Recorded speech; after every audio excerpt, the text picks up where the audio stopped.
राम, जय साईं राम।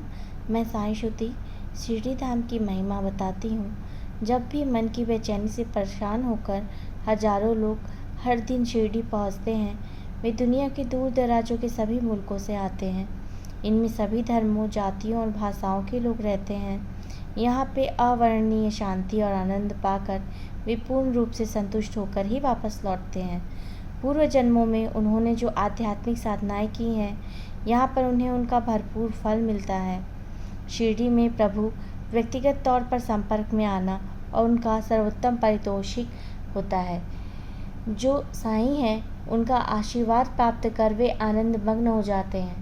जिन्हें अभी तक कोई भी आध्यात्मिक साधना करने का मौका नहीं मिला हो, वे भी यहाँ आकर साईं गुरु जी के दर्शन पाकर ऐसी साधना करने के लिए प्रोत्साहित होते हैं।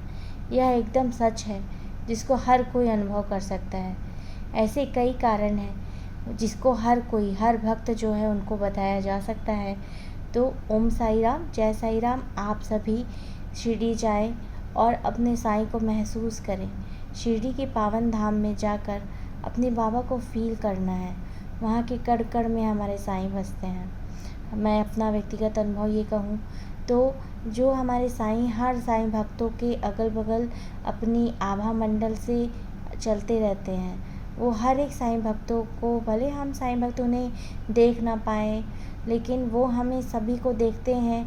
और पूरे शिरडी में जैसे कोई राजा महाराजा होता है ना, राजा जैसे अपने राजमहल से निकलकर सारी अपनी प्रजा को देखने के लिए उसके आसपास जाता है, उसी प्रकार हमारे जो शिरडी के राजा हैं, जब शिरडी में कोई भी भक्त जाता है तो पूरी शिरडी में सारे साईं भक्तों के आसपास घूमते रहते हैं।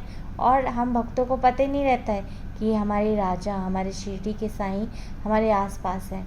और अनुभव करते रहते हैं कि किस भक्त को उनसे इतना प्यार है, कौन सा भक्त शिरडी में जाकर भी क्या सोच रहा है, हम क्या विचार कर रहे हैं, हम किसी के साथ अच्छा व्यवहार कर रहे हैं, पुण्य कार्य कर रहे हैं कि किसी को प्रताड़ित कर रहे हैं, अत्याचार कर रहे हैं। सारी की सारी नज़र में रहते हैं हम सब साईं गुरु जी के।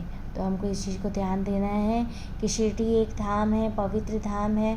और वहाँ पे जैसे ही कदम रखने से पापियों के भी पाप हट जाते हैं।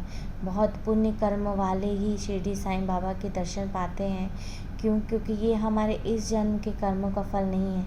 ऐसे संत महात्मा, ऐसे ईश्वर से मिलने का सौभाग्य हमें हमारे पूर्व कर्मों से प्राप्त होता है। पूर्व जन्म में हमने कभी कोई अच्छे कर्म किए हैं, तभी हम अपने साईं गुरु जी के पास हैं और साईं हमारे पास है। इसे बोलते हैं क्या है, साईं मेरे हैं, मैं साईं की हूँ। ऐसा एहसास हमेशा जीवन में दिल में बना के रखना है। हम कहीं पे भी जाएं, हम जो भी कार्य करते हैं, जितने भी साईं भक्त, आप देखिए बाबा की नज़र हर एक पे होती है। जैसे एक माँ होती है ना, माँ के चाहे जितने भी बच्चे हो, लेकिन माँ से पूछेंगे कि भाई माँ आप बताइए आपका सबसे प्यारा बच्चा कौन सा है, या किस बच्चे को आपसे अलग किया जा सकता है, माँ तुरंत बेचैन हो जाएगी।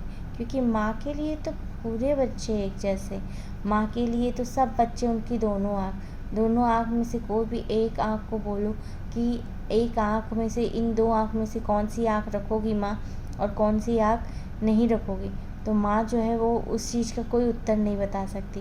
क्यों?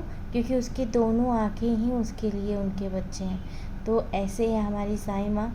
तो हमारे माँ को, हमारे साईं को सदा अपनी कृपा दृष्टि बनाए रखना चाहिए और हम सभी को उनको हमेशा नतमस्तक होना चाहिए।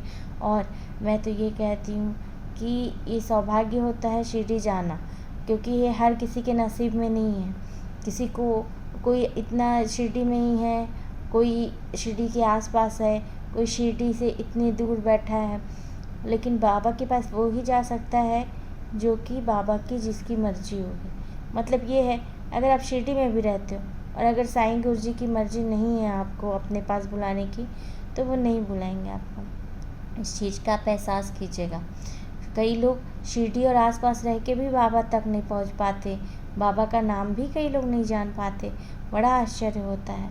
और कई इतने दूर दूर से जाते हैं बाबा के पास, बाबा इतने दूर से लोगों को शिरडी जैसे पावन धाम में बुला लेते हैं। जैसे जैसे आप शिरडी जाते हैं ना, पहली बार जाएंगे, दूसरी बार जाएंगे, यानी जब जब जितनी बार आप अलग जाएंगे अलग अलग अनुभव होगा और आपकी भक्ति में भी उत्तरोत्तर वृद्धि होती जाएगी। ऐसा है हमारा पवित्र शिरडी धाम। ओम साई राम, जय साई राम। अगर आपको ये चैनल अच्छा लगे तो सब्सक्राइब, लाइक, शेयर एवं कमेंट ज़रूर करें और हर साईं भक्तों तक पहुँचाएँ। ओम साई राम, जय साई राम।